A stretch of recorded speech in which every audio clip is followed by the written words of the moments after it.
Out of the state capitol, where teachers gathered to push for an educator's Bill of Rights yesterday. It would demand fair wages, a reliable pension, and more funding for public schools, among other changes. Advocates are also urging lawmakers to reject House Bill 2, which would create that school voucher program funded by taxpayer money.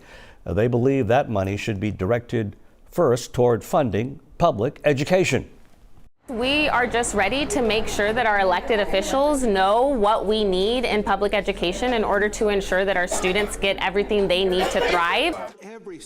But Governor Abbott says that school vouchers would allow parents to have control on what their kids learn in school. All right, this morning, the 89th Texas Legislative session continues with school vouchers still high on the agenda. Let's get to Jalissa Garza, who's continuing to track the status of the push for school vouchers for us. And Jalissa, what can we expect from today's hearing?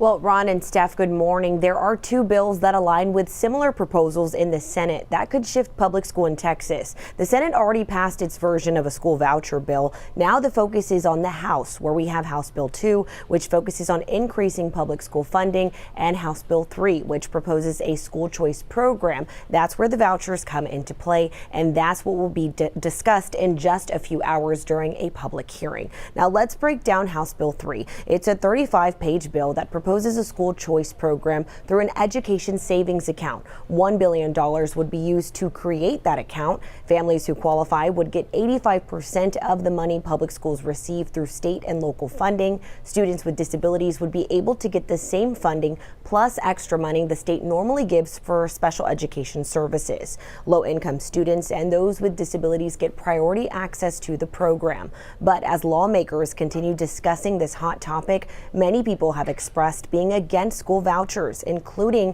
the Texas State Teachers Association, who says it would become harder for public schools to be adequately funded and for teachers to be paid fairly. Now, there is an anti-school voucher event expected to happen this morning outside the state capitol. In the meantime, today's hearing is set for 8 a.m. and it marks a significant step in the legislative process. In the newsroom this morning, Jalissa Garza, KHOU 11 News.